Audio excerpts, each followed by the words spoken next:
And now we will hear from members on both sides of the political aisle about the House plan to impeach President Trump a second time. We start with Representative Val Demings, a Democrat and a member of the Judiciary and the Homeland Security Committees. And she joins us now. Congresswoman Demings, thank you very much for being with us again. It's clear things are moving very quickly. What is your understanding right now of the disposition in the House when it comes to the impeachment vote? Well, Judy, it's great to be back with you. And look, this past week has just been an unbelievable week, starting with what happened, the attack on the Capitol on last Wednesday. You know, it would be great if President or Vice President Trump would invoke the 25th Amendment, where he could remove the president immediately, which we really need to happen. Obviously, it doesn't appear he has an appetite for that, but the House is ready to move with impeachment. Of course, tonight we will vote on the resolution asking Vice President Pence to invoke the 25th Amendment. We don't expect him to do that. We're ready to move with impeachment. You were very involved in the impeachment, the first impeachment process against President Trump a little over a year ago. How is this one going to be different? Is it easier? Is it harder? Well, Judy, it's really about holding the president accountable. You know, everybody counts, but everybody's accountable. No one is above the law. We know how the impeachment trial, hearing and trial went last year. The president should have been held accountable. He was not. But let's fast forward to last Wednesday. We were engaged in certifying the electoral votes, which is a part of the peaceful transition of power, while members were attacked by an angry mob that was incited by President Trump. The president knew, or he should have known, that his actions and his words and the actions and words of his enablers would have incited his followers to violence, which we clearly saw. What's the difference? 5 people died last Wednesday, including a U.S. Capitol police officer who was just trying to do his job, to keep the Capitol safe and to keep us safe.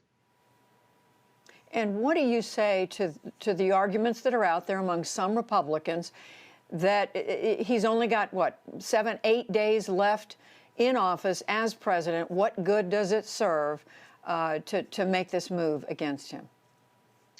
I go back, Judy, to the vice president could remove him immediately and a portion of the cabinet. They have chosen not to do that. But, you know, us fulfilling our constitutional responsibility has nothing to do with the clock. The president incited a riot. He incited people to try to come to the Capitol and overthrow the government to prevent us from doing our work. He has to be held accountable for that. This is about accountability. And since the vice president will not invoke the 25th Amendment, that leaves us with impeachment. We're going to live up to our constitutional responsibility, and we will be having that vote on tomorrow.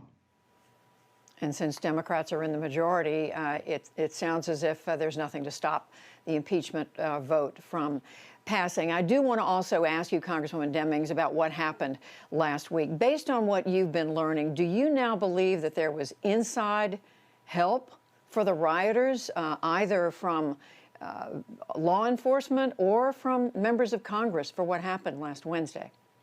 Well, first of all, let me say that the United States Capitol Police, those officers on the front lines, did an amazing job considering they were understaffed, did not have adequate resources or support from other agencies. They did an amazing job. However, once the Capitol was breached, it does appear that some of the rioters knew exactly where they were going. There were offices, as you've heard earlier, that are unmarked. There are many members who don't know where those officers are, but the rioters certainly knew where to go. And so we're going to be looking into everything. As you know, there are several investigations going on, and we have to look at every person who may have had something to do with coordinating this vicious and violent attack. What do you believe the consequences should be for members of Congress who might have been involved? Well, for the members of Congress who spoke at the rally, encouraging the crowd who showed up in Washington last week. You mean members who said things like taking names and kicking ass? I think if you look at statements that were made before or during the rally, and then immediately the crowd marched down to the Capitol and tried to do just that, breaching the Capitol. You heard the threats against the vice president and others. And so certainly any member of Congress, starting with them, who may have participated in this effort to overthrow the government, 5 people dead, one of them a police officer, certainly must be held accountable along with the President of the United States. And what does that mean, holding them accountable? What should happen? Well, the investigation has to move forward so we can understand exactly what role they played.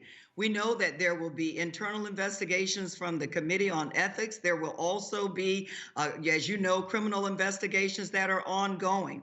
So once testimony comes in, witnesses come forward, watching the video, learning exactly what role any member of Congress played, they should be held accountable to the fullest extent of the law if they violated any laws. Congresswoman Val Demings, we are certainly going to be watching very closely tomorrow as this historic second move to impeach President Trump takes place. Thank you very much. Thank you.